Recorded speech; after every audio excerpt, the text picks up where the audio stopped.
예전에 여기 살 때는 요 지하로 댕겼었거든요.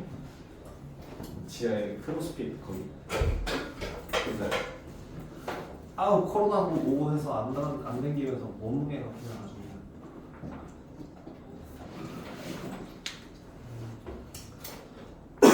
이런 말 하면 아무도 안 믿으시겠지만 제가 체중 미달이었었던 적이 있다고 한다면 믿으시겠습니까?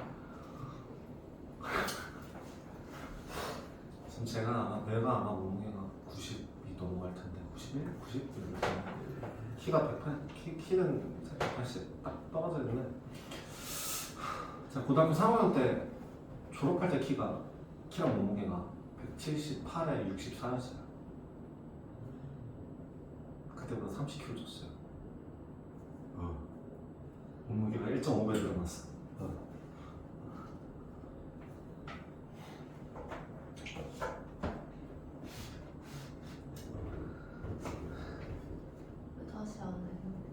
다시 안 하냐고요? 약간 몸이 고장나갖고 지금은 재활 PT를 받아야 돼요. 예전에는 여기서 크로스핏은 그 주어진 시간 안에 미친듯이 으쌰으쌰 하는 건데 그 으쌰으쌰 하다 보면은 다 같이 막 흥분해가지고 막 욕심내고 뭐하고 하다가 몸 다치는 경우도 되게 많거든요. 근데 내가 뭐였었냐면 그 엽도 가지고 이게 들고 뭐하고 하다가 욕심내갖고 이거 왁 했다가 왁 하고 꺾여갖고 허리가 뒤지고 허리에서 왁 하면서 이게 디스크가 약간 좀 무리가 나와가지고 한 6개월인가 쉬고 그 다음에는 했다가 어깨가 이번에 어다닥 하고 나가갖고 한 몇 달 쉬고 그러면 어영부영 안 하게 되더라고요. JRPT는 왜 안 하냐고요? 비싸서. 그 PT샵 같은 데 가서 해야 되는데 여기 그냥 막 24시간 헬스장 뭐 이런 데 가서 하는 게 아니라 그냥 PT샵 가서 해야 되는데 한 번 할 때마다 한 8만 원 줘야 되거든요. 그리고 주 3회, 4회 가야 돼요.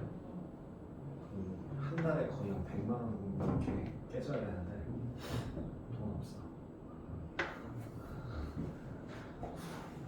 그럴 돈 없어. 그럴 돈 있으면 놀아야지. 맛있는 거 사고. 자, 우리 저번 숙제 한번 확인하겠습니다. 저번 숙제 블랙라벨 마무리 해보겠어요. 블랙라벨 질문 좀 봤고요. 한 30분 동안 최소 부분에 대해서 좀 간략하게 좀 잡고 가죠.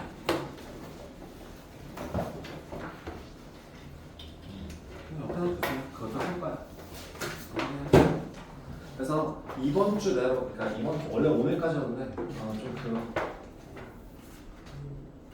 그렇죠.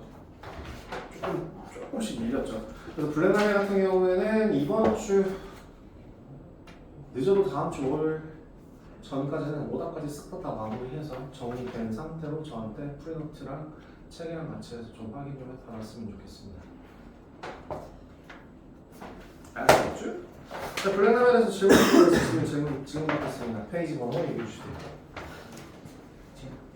채점 몇 페이지부터 다 부르면 81.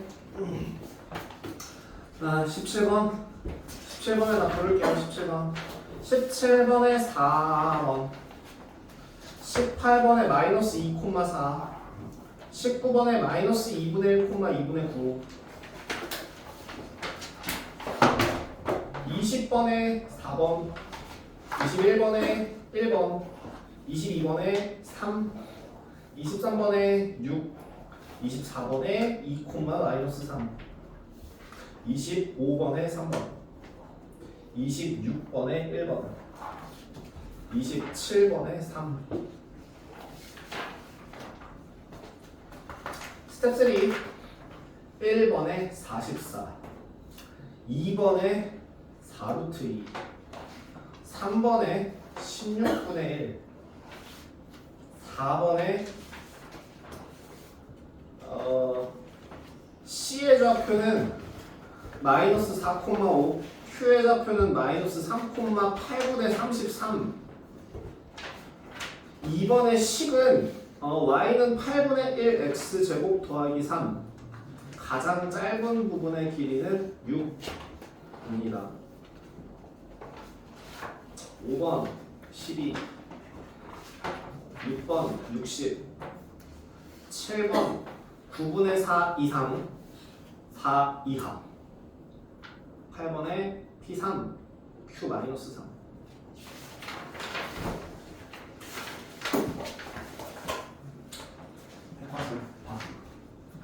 페이지 번호 학력평가도 있니? 그래 이런 씨 1번에 16 2번에 16 3번에 2 4번에 1 페이지 번호 저번에 했던 건데 79페이지에 79페이지에 15번하고 15번 제가 그때 질문을 안 받았던가? 15번에 네가 결석을 해서 못 받았었나? 그럼 저 하다가 알아주셨어요. 80페이지에 15번? 80페이지 15번 여기 있구나 15번을 하나 맞다고? T까지 보여주셨어요. 오케이 또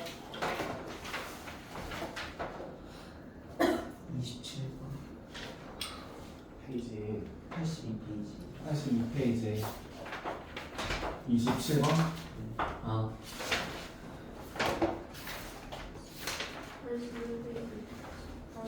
81페이지 18번 81페이지 19번 19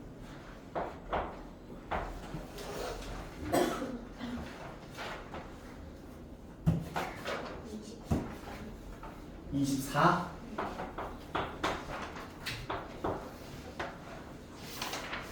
일단 스텝 3 하기 전에 여기까지만 자르고 먼저 질문 받을게요. 스텝 3 하기 전에 자, 스텝 3는 따로 좀 뺏어가고요. 11번에 x축에 대한 서로 대칭 그래프가 있다. 자, 지금 x축 대칭이라고 하는 거의 식은 뭐예요? y는 마이너스 2분의 1 x 마이너스 3의 제곱 더하기 1인데요. 여기에서 놀랍게도 여러분들은 아무도 기억을 못하겠지만 x축 대칭, y축 대칭은 언제 배우게? 중학교 1학년 1학기 때 제일 뒤에 좌표 표면 처음 배울 때 우리 x축 대칭, y축 대칭, 어점 대칭 배우기 시작한다? x축 대칭은 뭐 반대? y 부호 반대. y축 대칭은 x 부호 반대라고 나오는 게 그 평면 좌표에서 배워서 쓰는 게 아니라 중학교 1학년 1학기 때 배워.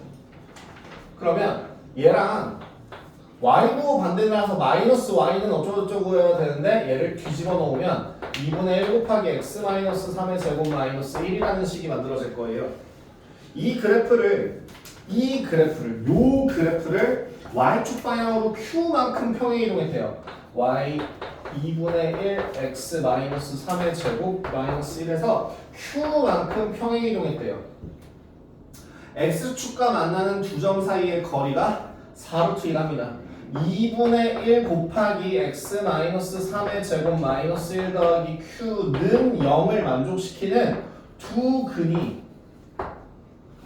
근의 차가 4루트 2라는 뜻입니다.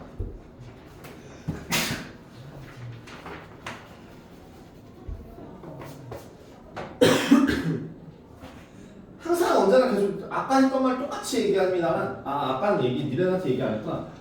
순서대로 읽으면서 식을 세우는 게 맞아요. 그죠? 앞에서 뒤에서부터 읽고서 따라오지 마세요. 찾아내지 마세요. 그래서 앞에서부터 쭉 해서 요 식을 만들었고 얘가 x축과 만나는 는요 두 점 사이의 거리는 두 분의 차이예요. 그래서 식을 한번 계산해 보신다면 x제곱 마이너스 6 x 플러스 9 마이너스 2 플러스 7 더하기 2q는 0이라는 식에 두 분의 차가 4루트 2라는 얘기거든요. 우리 3학년 벗어나서 근각계수와 관계 씁시다. 알파 마이너스 베타의 제곱이라고 하는 값은 알파 더하기 베타의 제곱 마이너스 4알파 베타 할 수 있고요.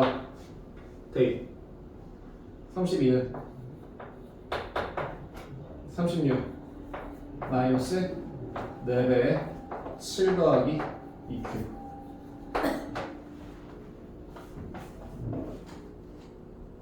7 더하기 2q는 1 q는 마이너스 3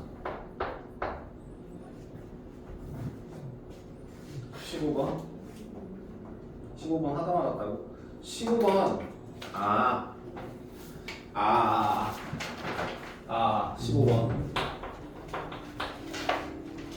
지금 일단 그래프로 생각했을 때 A점이라고 하는 애는 t, t 제곱 마이너스 2t 플러스 1이라는 점이 될 거고 B점의 좌표가 t, 마이너스 2분의 1t 제곱 플러스 3t 마이너스 2분의 5라는 식이 만들어진다면 맞죠? 네, 외웠어. 제가 이거 한 4번인가 5번 풀어가지고 외워버렸어. 지금 이 그래프 이거를 식으로 생각하면 이런 모양이 되거든요. A와 B가 이렇게 되어 있을 때 C점이 D가 여기 있고 C가 여기 있어야 정삼각형이 만들어져요. 그러니까 뭐예요? 절대값이 같고 부호가 반대라는 뜻입니다. 누가? t 제곱 마이너스 2t 플러스 1이라는 애랑 마이너스 2분의 1t 더하기 t 제곱 더하기 3t 마이너스 2분의 5가요. 부호를 반대로 바꿔줘야 되죠? 플러스 마이너스 플러스 부호 바꿔주셔야 됩니다. 그래서 한쪽으로 몰아서 정리를 하시게 되면 2분의 1 t제곱 플러스 t 마이너스 2분의 3은 0이라는 식이 만들어지는데 거기 앞에 뭐라고 써있냐면 t제곱 더하기로 시작합니다. 모양을 맞춰줘야죠. 2t 빼기 3 얘가 가예요. 그죠? 그래서 해를 구해보고 싶다면 t라고 하는 값은 뭐가 나오거나 1이 나오거나 마이너스 3이 나옵니다. 얘가 나예요. 이때 t는 1인 경우는 조건을 만족시키지 않고 t가 마이너스 3인 경우에는 조건을 만족시킵니다. 따라서 양수 k의 값은 자 C점의 좌표가 k, 0이라고 할 때 지금 이 라인은 x는 마이너스 3이라는 선입니다. 그 다음 두 번째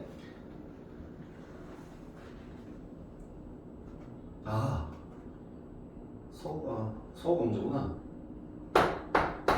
정삼각형이라고 한다면 정삼각형의 높이는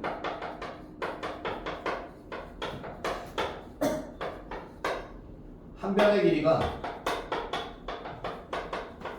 a인 정삼각형 높이는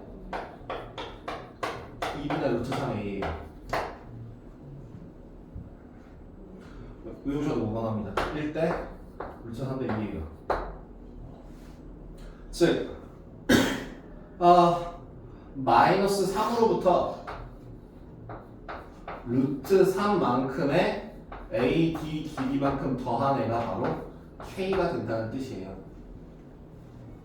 T에다가 뭘 집어넣으면 마이너스 3을 넣어보면 얼마 나와요? 16 나와요. 그래서 마이너스 3 더하기 16 루트 3이라고 하는 값이 K가 나오고요. 두 번째 저식, 요식 그 FK인가요 저게? FT 라고 하는 식이 2t-3이라고 할 때 여기다 뭐 집어넣으라고? 마이너스 3 집어넣으면 마이너스 9 나옵니다. 그래서 두 개 더하면 마이너스 12 더하기 16 루트 3 됐죠? 18, 19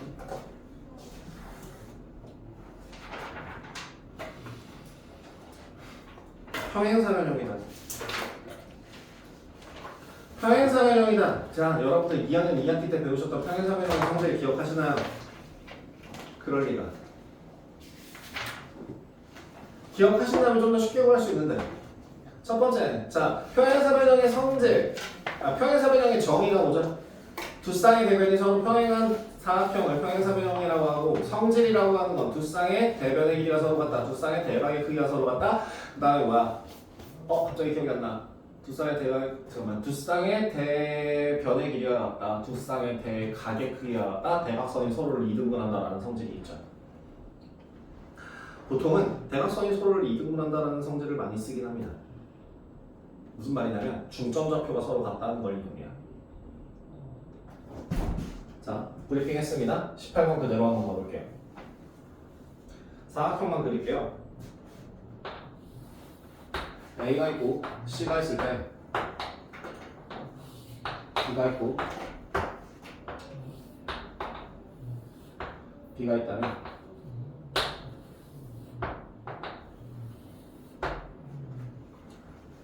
지금 Y는 18번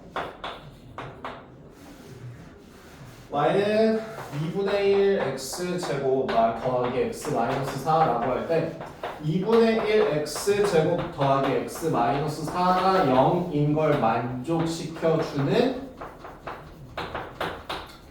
해가 마이너스 4 또는 2라서 A의 좌표가 마이너스 4,0 C점의 좌표가 2,0인 걸 확인할 수 있고요. 저기 B점의 좌표가 0, 마이너스 3이다. 이때 D점의 좌표를 구하라고 하는데요. 두 가지 방법으로 쓸 수 있거든요. 첫 번째는 평행하고 길이가 같다를 이용해서 D점의 좌표를 구할 수 있고요. 두 번째는 중점이다를 이용해서 좌표를 구할 수 있어요. 교과서상에서 나오는 거는 보통 이걸로 설명해요. 중점을 M이라고 한다면 M좌표가 얼마니? 마이너스 1,0이죠. M좌표는 마이너스 1,0이다.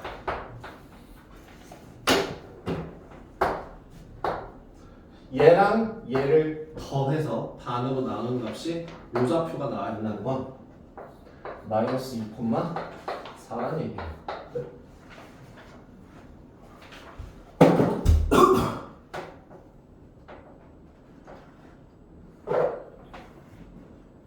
근데 하나 더 얘기하자면 방금 전에 얘기한 것처럼 중점 구해서 중점 구하는 방법으로 가는 것도 방법이지만 제가 방금 전에 얘기했던 평행하고 길이가 같다라는 걸 이용한다면 x가 얼마만큼 증가할 때 y가 얼마만큼 증가하는구나 라는 걸 확인할 수 있다면 옆에서도 똑같이 x가 얼마만큼 증가할 때 y가 얼마만큼 증가하는구나 라는 걸 통해서 마이너스 2,4 잡을 수 있어요. 둘 중에 편한 방법 쓰십시오. 18번이었습니다. 끝. 19번 가죠. 에이 19번도 똑같아요. 제가 지금 설명이 너무 빠른 거 같은 경우에는 영상 보세요. 나 이제 당당하게 기다리지 않아도 되죠? 영상 복귀하세요. 그 월수금 4교시라고 되어 있어요. 이거 봐.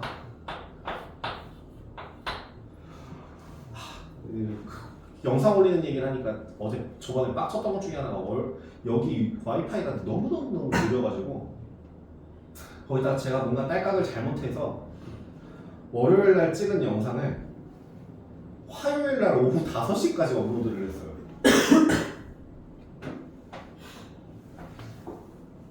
아니, 그 영상 자체가 용량이 좀 되긴 해요. 얘네들한테 글씨 깨지지 말라고 지금 초고화질로 촬영을 하거든요.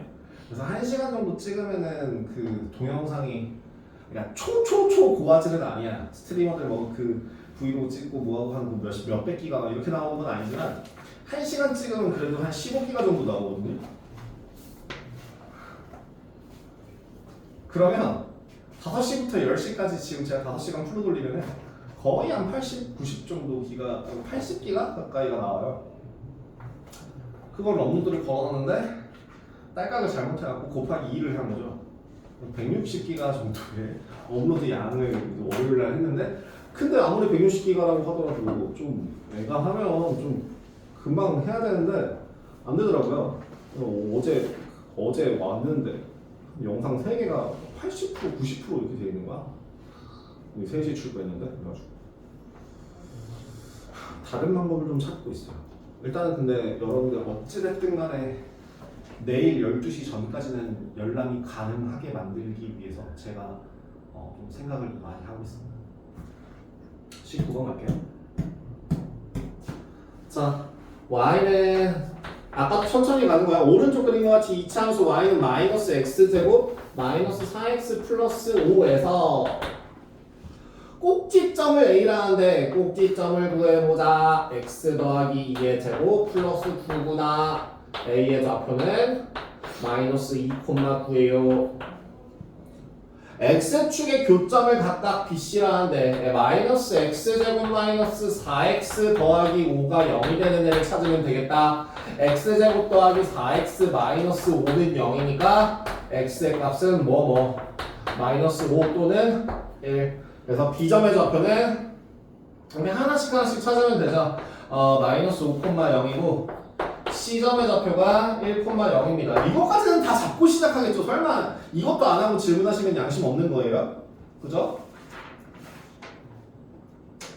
세 번째, 점 B를 지나는 직선이 삼각형의 넓이를 이등분할 때 그대를 저거 한번 멘트를 읽어보시면 여기에 뭐에 포커스를 잡아야 되냐면 꼭지점을 지나는 직선이 넓이를 이등분할 수 있는 방법은 삼각형이 있을 때 꼭지점을 지나는 직선이 넓이를 이등분하는 방법은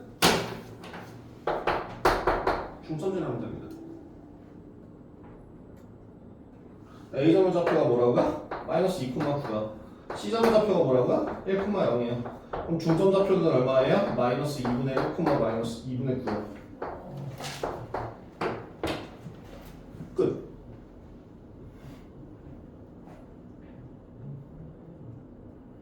끝이었습니다. 넓이를 2등, 꼭지점에서부터 이거는 2학년 2학기 과정이었습니다. 24번. x제곱의 개수가 1인 세 이차함수가 그림과 같이 1,0에서 만난대요. x절편이 x축과의 교점이 뭐라고? 24번. 봐봐. x 이차함수에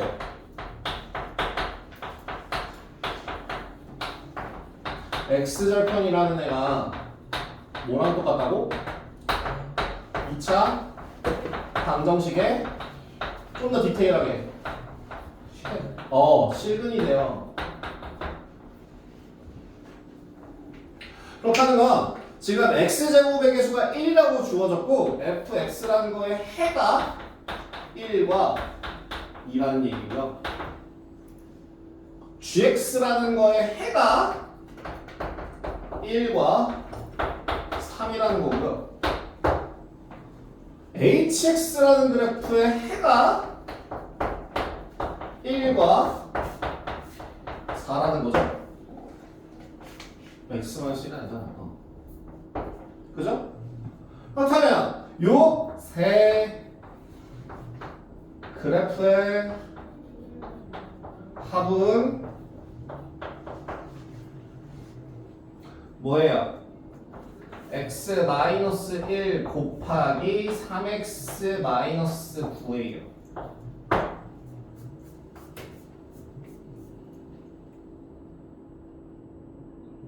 나 어떻게 계산했는지 이해 못한 사람 없죠? 그러면 3 곱하기 x-1 곱하기 x-3이에요.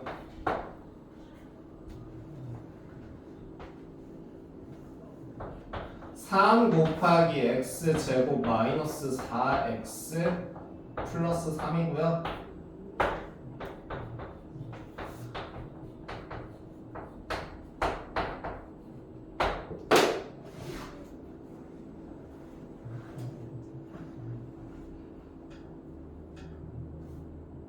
다음 27번. 네, 좋은 질문입니다. 뭐 풀더라고요.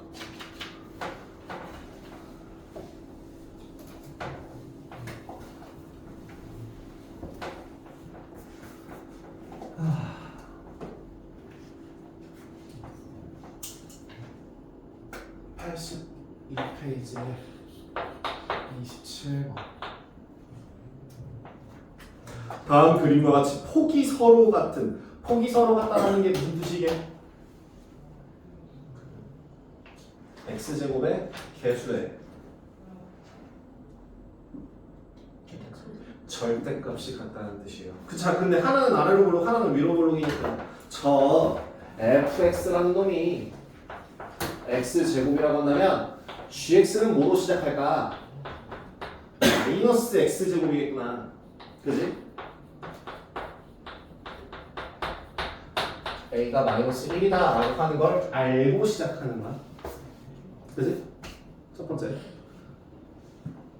첫 문장에서 벌써 a를 찾았다. 2점 0,0과 a에서 만난대요.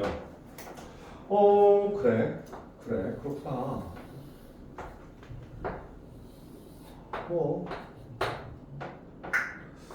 요래 된대요.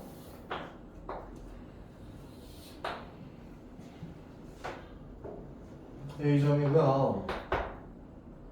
원점이고요. 여기서 A는 2차함수의 꼭지점이다. 그렇구나. 꼭지점이구나. 꼭지점의 좌표까지는 제가 구하지 않고 일단 보류할게요.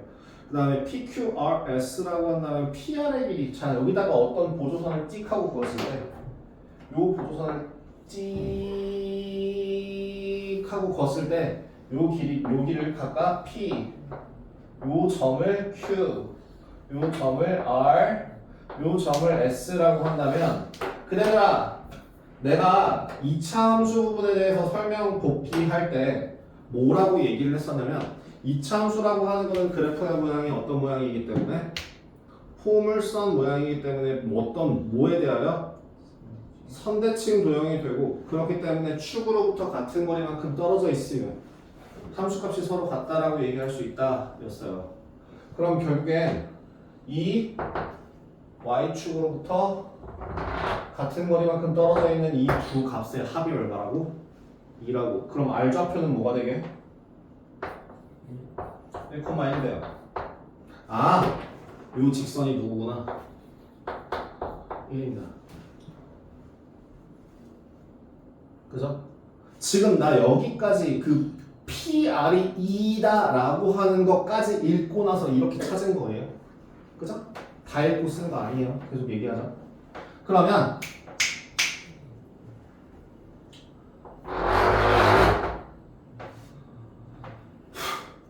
QS의 길이가 2루트 3이래요.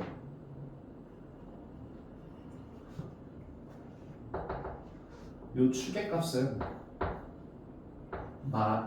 2분의 b 맞습니까? 왜냐면 요 gx식을 표준형 형태로 바꿔보신다면 마이너스 x 마이너스 bx 절반의 제곱 더하기 4분의 b제곱 마이 플러스 4분의 b제곱 더하기 c 나올 거라 정리하면 어떻게 된다고? 마이너스 x 마이너스 2분의 b의 제곱 더하기 4분의 b제곱 더하기 c거든요. 그죠? 지금 x는 2분의 b라고 하는 축으로부터 얼마만큼 떨어진? 루트 3만큼 떨어진. 그럼 저 s의 좌표는 뭐라고 할 수 있을까요? 2분의 b 플러스 루트 3 콤마 대입해 보시면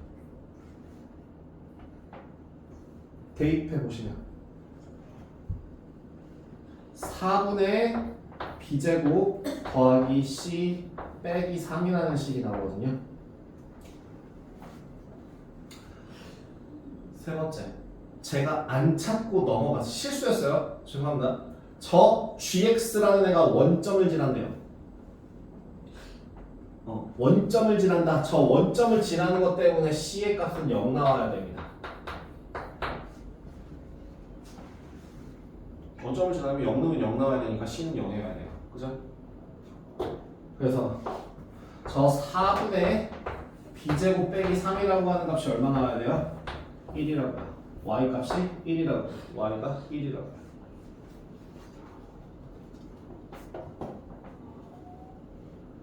그래서 b 제곱의 값이 16이 나오니까 b의 값은 뿔마사거든요. 플러스 4개, 마이너스 4개. 플러스죠. 2분의 b가 양수인데. 따라서 b는 4구나. a는 마이너스 1, b는 4, c는 0. 3개 다 더하면 3. 한 문장 한 문장 읽어가면서 문제를 신경 쓰시면 되는 거지. 너무 막 복잡하게 한 번에 다 갈 생각하지 않으셔도 돼요. 단계를 잘게 나누세요. 내가 계속 얘기하는 것 중에 하나는 숫자가 커지면 계산 실수를 하고 식이 길어지면 계산 실수를 하고 문장을 길게 보고 이해를 하려고 하면은 그 문해력이 떨어진다. 즉 실수를 한다. 계속 실수를 한다. 짧게 끊어봐라라고 강조를 합니다. 저기 제가요 1번부터 8번까지요. 다음 시간에 해도 될까요? 혹은 뒤에 시간이 좀 남을 때는 괜찮을까요? 자, 오늘 제발 이제 공통수학을 나가야 돼서 그런 상황이라. 제가 26번 한 번만 봐드려요. 잠깐만요. 무슨 문제인지 좀 볼게요. 2부터 8까지 짠짠 15, 5에서 오케이. 통치점의 y좌표는 그렇겠죠. 그 다음에 그렇겠구나. 그 a 더하기 b 더하기 1 집어넣으면 뭐 나와요? 그런 문제네.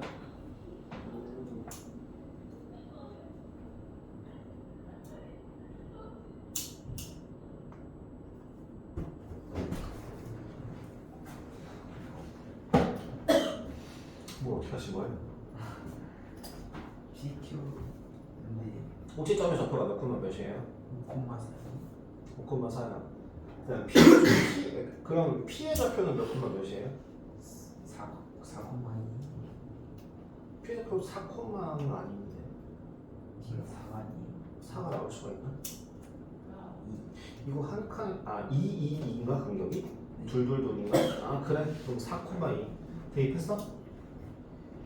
처음 식 어딨어? 처음식이요. 처음 식은 이거야. a 곱하기 x-5의 제곱 더하기 4야. 두 번째 식은 여기다 뭐 하라고? 4,2 대입하라고. 이걸 전개를 굳이 왜 하고 있냐? 그러면 a 더하기 4 그럼 a는 마이너스 2 그럼 y는 뭐 어디서 채웠네? 여기서 전개하면서 네가 여기 3으로 갔네. 이게 길잖아. 내가 말했지. 좀 전에 얘기했지. 식이 길어지면 야 얘가 길어 얘가 길어.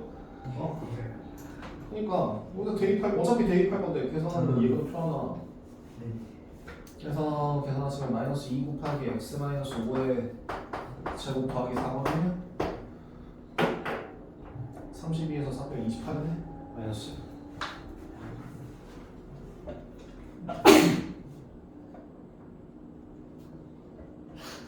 됐죠? 유통수학 우리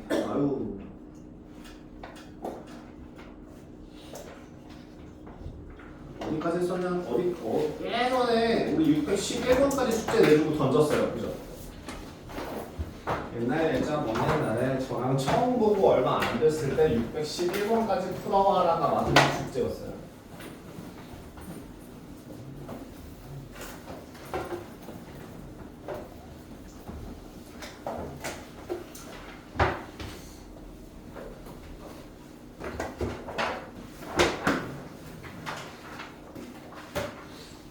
자,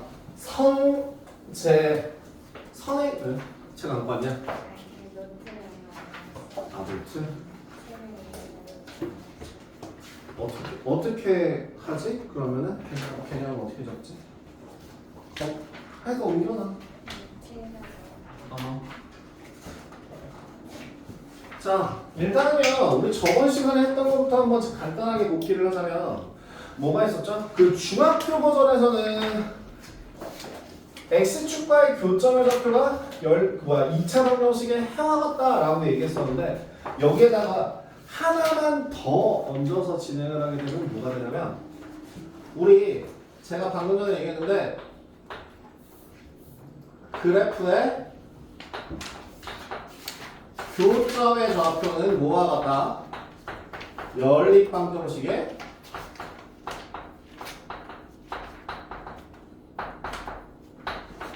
실근과 같다.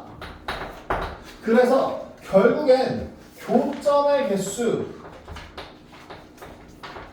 라고 하는 거는 뭐랑 같냐면 서로 다른 실근의 개수 라고 연관지어서 이렇게 물 흐르듯이 흐름상으로 이렇게 확인하실 수 있을 것이고 결론 그래서 교점의 개수에 따라서 뭐가 변하냐면 위치 관계가 달라지거든. 그렇다면 마찬가지로 서로 실근의 개수는 뭘 이용해서 구하는데? 판별식을 이용해서 구하잖아. 그죠? 그래서 위치 관계라고 하는 거는 판별식을 이용해서 구하는구나 라는 걸 했던 게 저번 시간이었어요. 우리 저번 시간 했던 게 진짜 정말 이렇게 세 줄로 요약하면 이거였어요. 그죠? 그래서 우리 연립했던 게 y는 ax 제곱 더하기 bx 더하기 c랑 y는 0이랑 연립했을 때 이거 x축과 연립했을 때 교점이 서로 한 두 점에서 만난다, 한 점에서 접한다, 만나지 않는다 라고 얘기하는 게 뭘 이용해서? 판별식을 이용해서 구할 수 있었단가. 이 경우는 뭐 판별식이 0보다 큰 거, 판별식이 0인 거, 판별식이 0보다 작은 거였잖아. 근데 얘는 x축에만 성립하는 게 아니라 연립하면 다 된다고 했었죠. 그래서 누구랑 누가? y는 ax 제곱 더하기 bx 더하기 c라는 애와 누구를? y는 mx 더하기 n이라는 애를 연립해서 만들어지는 식인 누구에 대한? ax 제곱 b-mx c-n은 0이라는 식에 대한 얘의 판별식을 d라고 한다면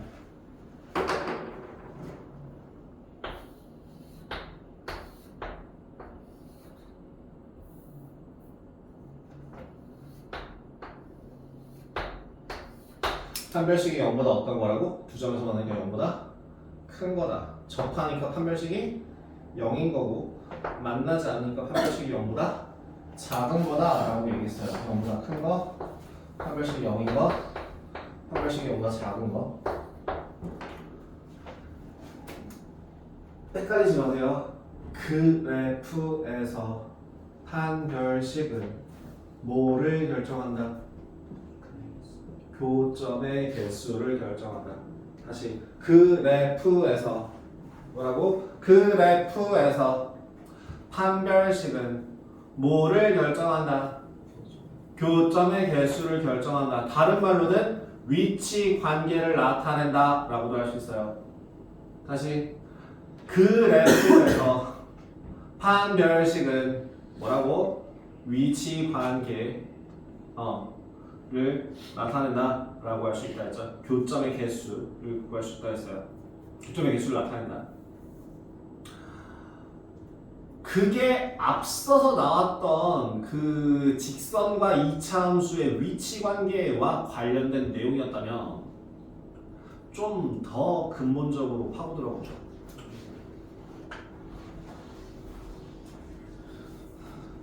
과연 이게 여러분들이 이 설명을 들어봤던 적이 있었으면 해요. 뭐냐면 되게 근본적인 얘기인데 너무 근본적인 얘기다 보니까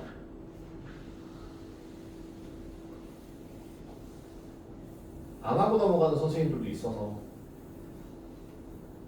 니네들 뭐 이 학원에서 누구랑 배우셨는지 모르겠고 이 학원에 언제 오셨는지도 저는 잘 모르겠지만 다른 학원에 있었다고 한다면 좀 걱정이 되는 것 중에 하나가 그 여러분들 주변에 동생들 혹은 아는 동생들 있으면 말리셔야 될 것 중에 하나가 이거 반발을 할 수 있는데 초중등 학원은 보내시면 안 됩니다.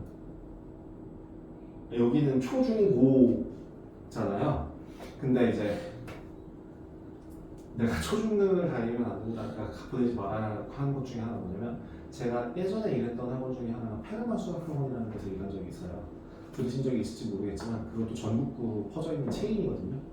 근데 그 페르마 수학학원에서 교재가 초등학교 교재부터 중학교 교재까지밖에 안 나오는 초중등 학원이야.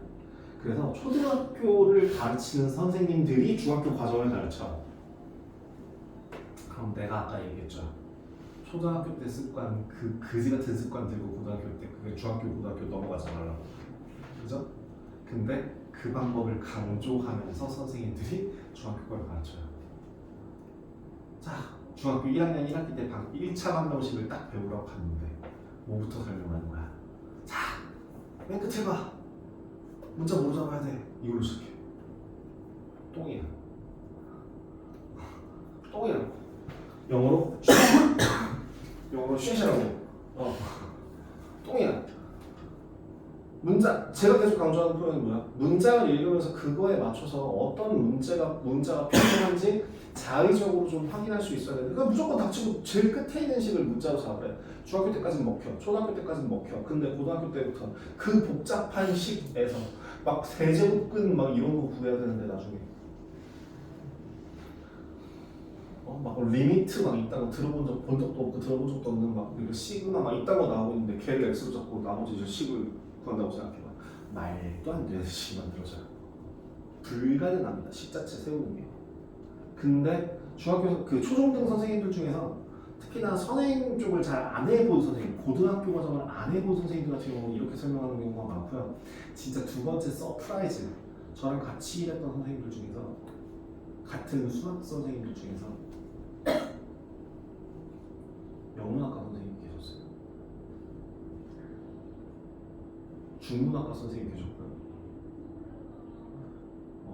법학과 선생님 계셨고요. 제가 아는 형 중에서 사학과 선생님, 사학과 형이 있었어요. 수학 가르치는.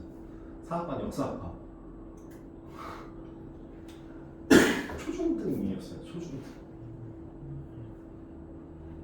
그런 문과 스타일로 공부하시는 선생님은 왜? 라는 걸 강조하지 않아요.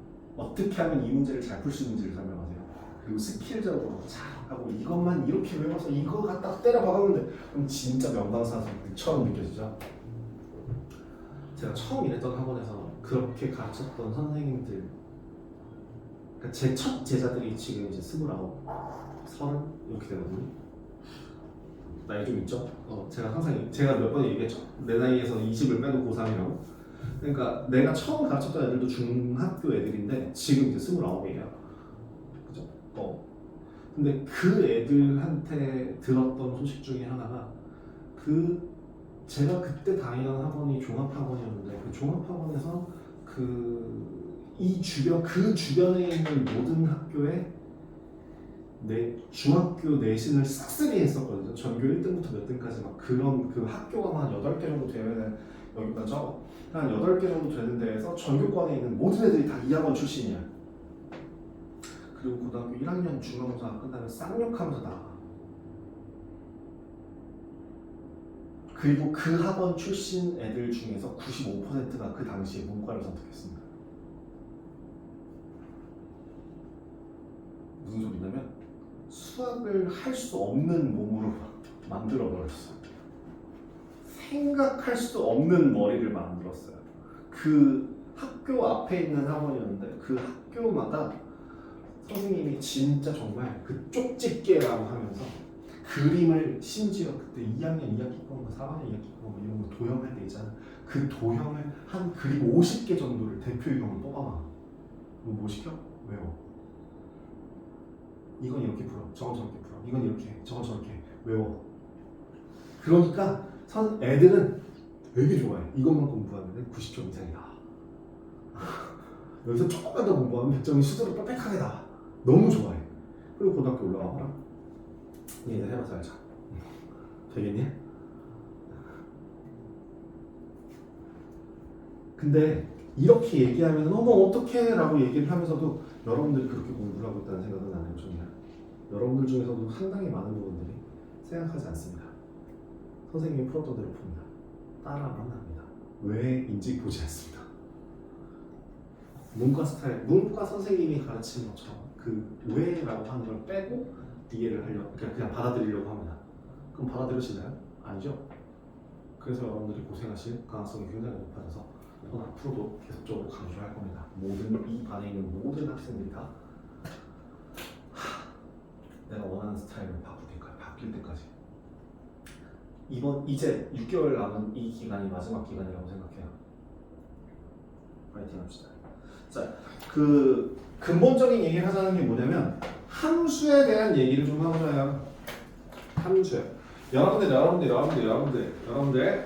자 이제 함수에 대한 얘기를 할 거야. 함수에 대한 얘기를 할 거야. 우리 가볍게 조금 하고 최대 그 가볍게 하더라도 나는 어디까지 할 수 있냐면요.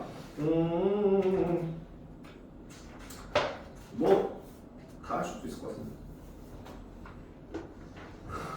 20분 안에 뭐 다 할 수도 있을 걸? 한번 해볼게요.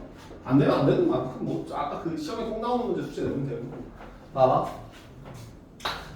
얘들아 fx가 뭐야?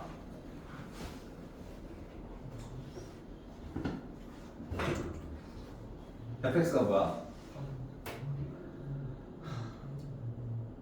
지금 fx가 함수라고 대답하시는 분이 있으시다면 난 못 들었다고 칠게요.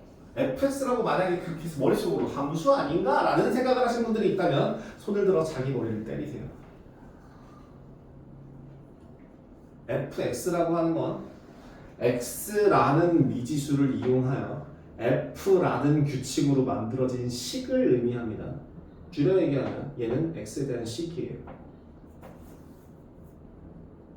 얘가 만약에 함수라고 하면 이건 뭐라고 설명할 건데?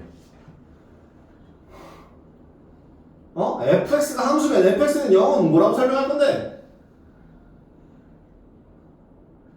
fx가 뭐라고요? x에 대한 식이에요. 능력은 그럼 뭐야?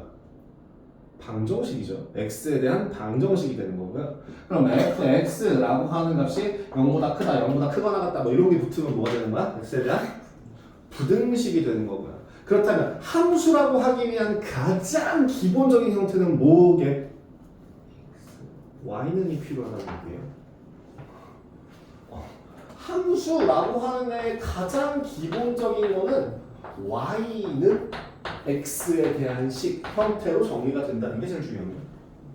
이게 기본이에요.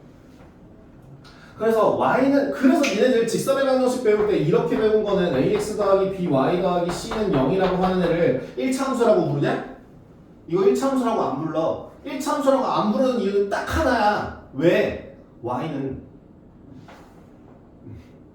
얘가 만약에 정리돼서 y는 꼴로 정리가 됐다면 그건 1차함수라고 부를 거야. 왜 원의 방정식이라고 부르냐고. y는 으로 못 나타내기 때문이야. 응? 그냥 그런 거라고. 자, 그럼 이렇게 함수라고 할 때 그러면 이제 물어보자. 저 x가 들어가 있는 그 자리에 어떠한 상수를 대입하여 나오는 값을 뭐라고 부를까? fx를 식이라고 한다면 이 자리에 a 집어넣으면 얘는 식의 값 아닌가? 그 식의 값이 되는 거죠. 그 식의 값을 누가 받아주는 거? 누가 받아준다고? 식의 값을 누가 받아준다고? y가 받아준다고. 함수의 중학교 과정에서 우리 다음 시간에 배울 함수라는 건 새로운 개념으로서 새로운 정의로 배우는 거고, 중학교 때까지의 함수는 뭐라고 배우냐면 x의 값이 변함에 따라 y의 값이 하나로 결정되어지는 것을 함수라고 불러. 그래서 x에 대해서 y의 값이 결정된다. 그 값을 누가 받는다고? y가 받아주는 애를 함수라고 부른다고. 그래서 얘가 y는 꼴로 정리되어 있는 요게 뭐라고? 함수 값이 되는 거라고.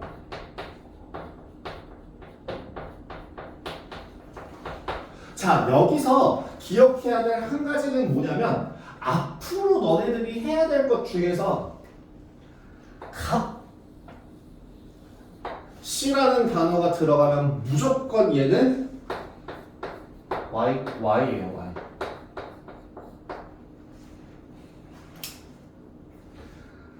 값이라는 표현이 들어가는 그 모든 것들은 다 y를 보는 겁니다. 니네 최대 최소 한 번 배웠었잖아. 잘 생각해봐.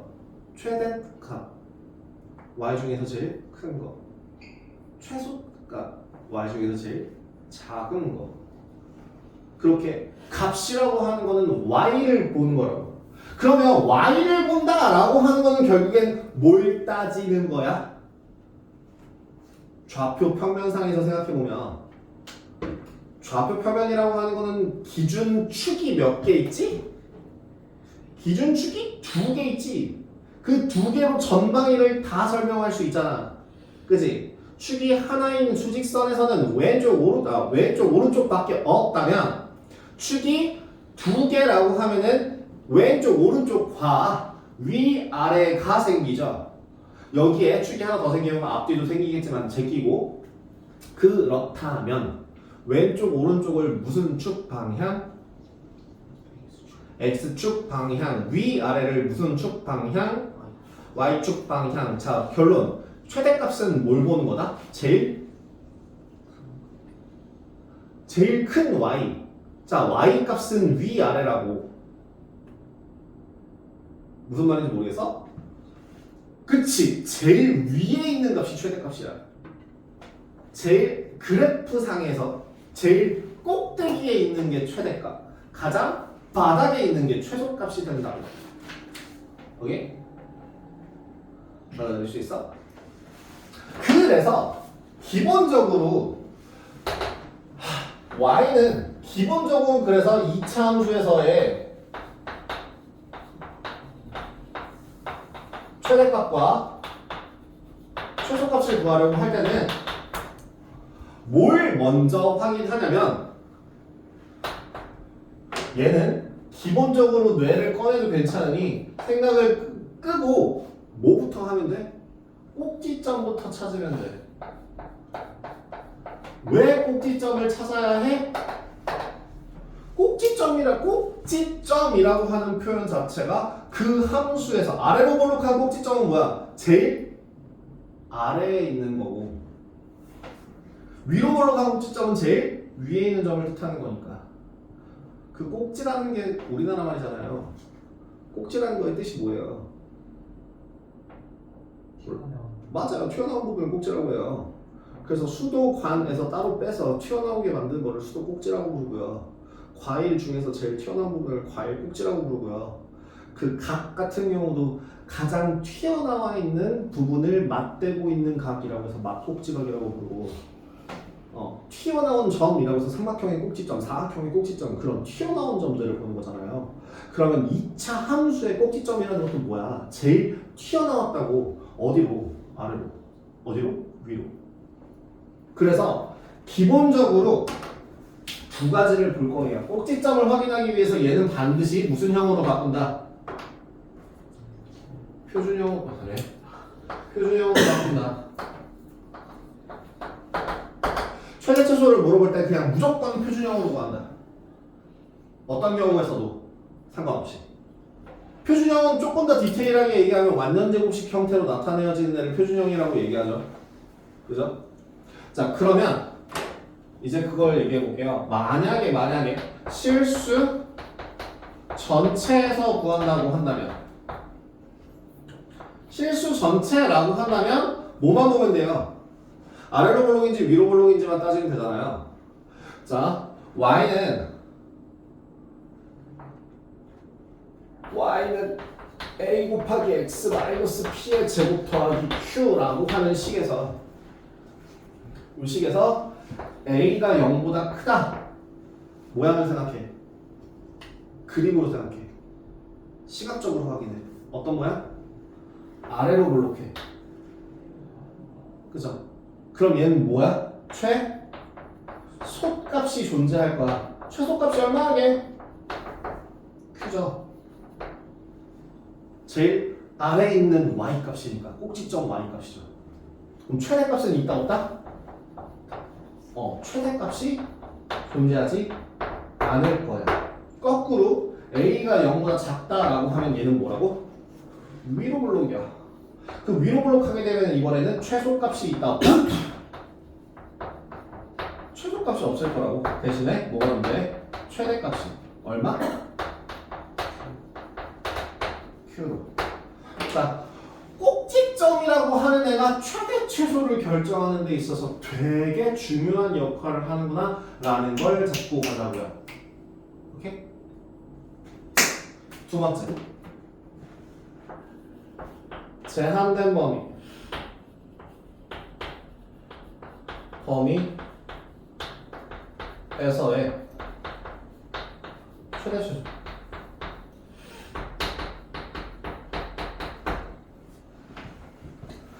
자, 제한된 범위에서의 최대 최소라고 하는 거는 어떤 식으로 나오냐면 x의 범위가 예를 들어 알파부터 베타까지 라고 주어졌을 때 보는 거야.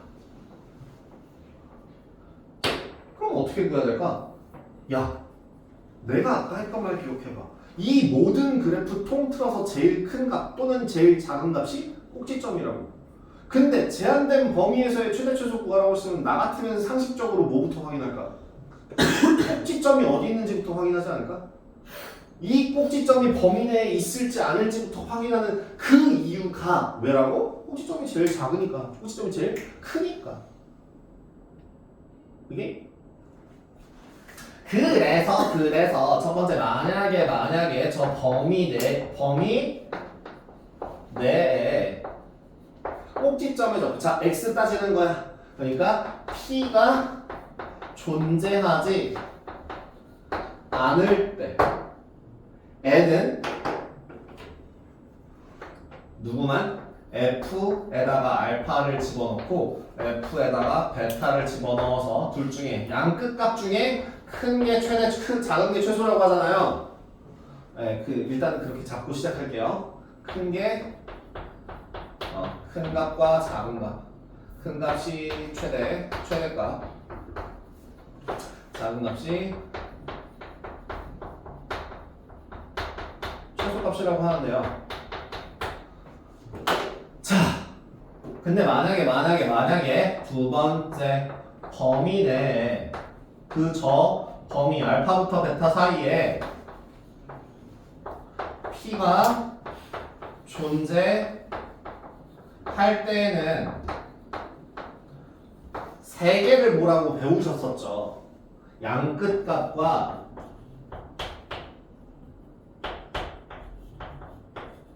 그리고 저 꼭지점의 값을 중에서 제일 큰 게 최대, 제일 작은 게 최소다 라고 배우셨을 거예요.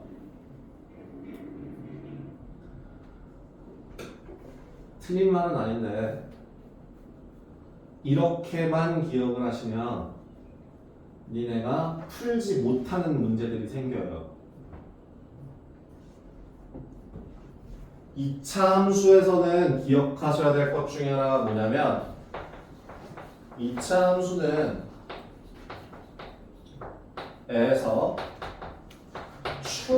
축으로부터 거리의 제곱에 비례하거든요. 2차 함수는 2차 함수의 함수값은 축으로부터 떨어진 거리의 제곱에 비례하거든요. 한마디로 축에서부터 멀리 떨어져 있으면 더 값이 크게 바뀐다는 거야. 더 크게 작아지던가 더 크게 올라가던가. 그러면 여기서 막간의 퀴즈 하나 낼게. 이것만 생각해. 뭐라고? 축에서부터 멀리 떨어졌으면 그게 더 크게 변하는 것이라고. 자, 첫 번째 아래로 볼게요.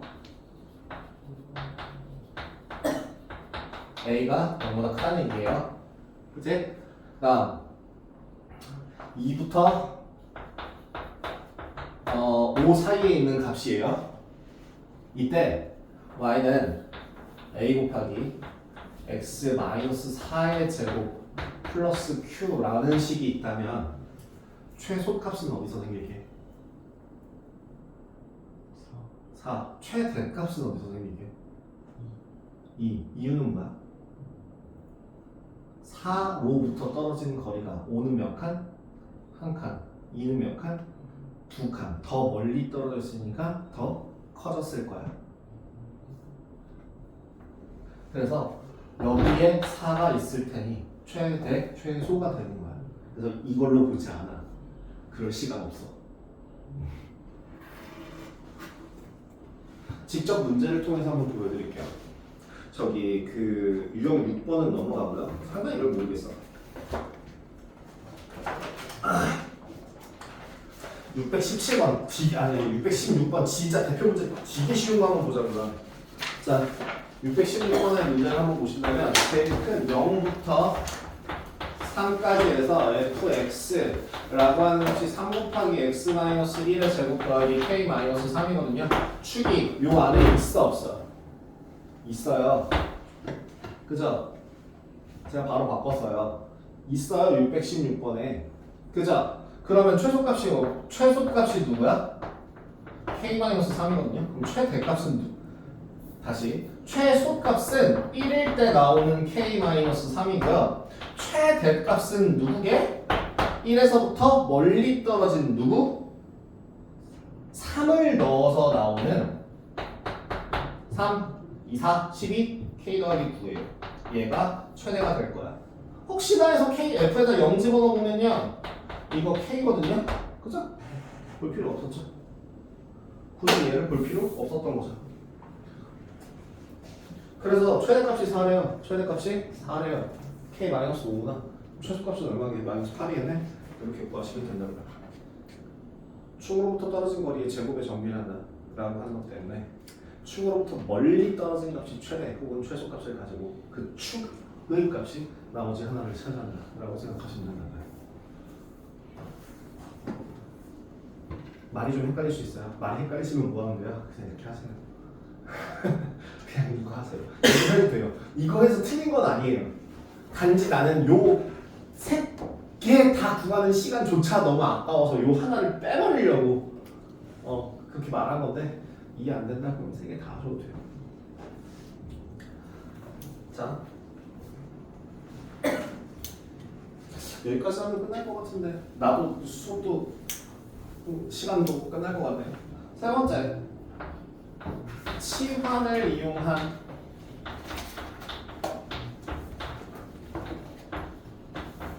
최대 최소.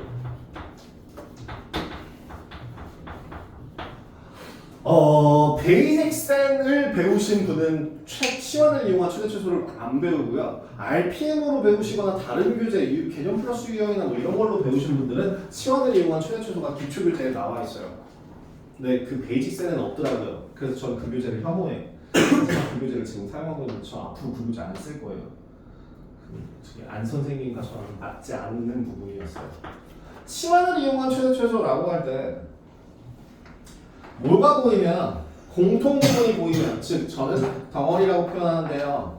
덩어리가 보이면 치환을 하는데요. 여기서 최대 최소에서는 반드시 뭘 확인해야 하냐면 문자가 사라지면 반드시 범위를 확인하셔야 돼요. 범위라고 하는 거는 그겁니다. 최소값 이상, 최대값 미만 이런 식으로 최대 최소의 값을 반드시 구하셔야 돼요. 뭐 하게 되면 문자가 사라진다라고 하는 게 뭐냐면 대입을 한다거나 혹은 치환을 한다거나를 통해서 문자가 바뀌거나 사라지는 것들을 통칭해서 말해요. 그럼 치환할 때도 마찬가지로 뭐 한다고? 무조건 반드시 범위를 다시 구해야 돼요. 지금 저 밑에 있는 문제에 1부터 2까지라고 되어 있는 식에서 함수 y는 x제곱 마이너스 2x 더하기 3의 제곱 더 마이너스 2 곱하기 x제곱 마이너스 2x 더하기 3 플러스 4 마이너스 4가 마이너스 4라고 되어 있는 식이 있는데 이 식 자체를요 덩어리가 보이면 x제곱 마이너스 2x 더하기 3이 보이면 치환할 거거든? 치환할 때 반드시 뭐 해야 된다고? 저 범위를 확인하셔야 돼요. 그래서 얘를 바꿨을 때 1이라는 위치가 여기 있네요. 최대값이 얼마예요? 요 범위상에서 t의 최대값이 얼마지? 최대값은 1이 마이너스를 집어넣으면 2니까 4, 6이네요. 그죠? 최소값이 얼마고? 1 집어넣으면 나오는 2가 되겠죠? 자, 그럼 t의 범위를 구한 거예요. 어디서부터? 2부터 6까지라고. x에서 t로 바뀌면서 x가 사라졌죠? 그래서 난 뭘 했다고? 범위를 새로 구했다고. 뭐라고? 문자가 사라지면 x가 사라졌으니까 뭐 한다고? 새롭게 범위를 구했다고. 그 다음에 이제 여기서 정리하시면 돼요. y는 t제곱 마이너스 2t 마이너스 4고요. 범위가 2부터 6까지라고 되어 있어서 여기에 10을 다시 한번 정리하고 나면 이번에는 범위 안에 포함되지 않았기 때문에 마이너스 4라는 최소값과 6, 5, 25, 20이라는 최대값을 구할 수 있다라고 나올 겁니다. 그래서 최대 최소의 합이 16 이렇게 표현할 수 있어요. 자, 완전 제곱식을 이용한 최대 최소라고 나와 있는 거는 제가 아까 얘기했던 것처럼 항상 언제나 표준형으로만 바꿔야 되기 때문에 완전 제곱식이 꼭 반드시 있어야 된다라고 하는 거 확인해 주시면 되고요. 유형 10번은 뒤에 이어서 설명을 할 테니 여기까지만 하시죠. 93페이지까지 일단 한번 풀어보세요. 몇 문제냐 그러면?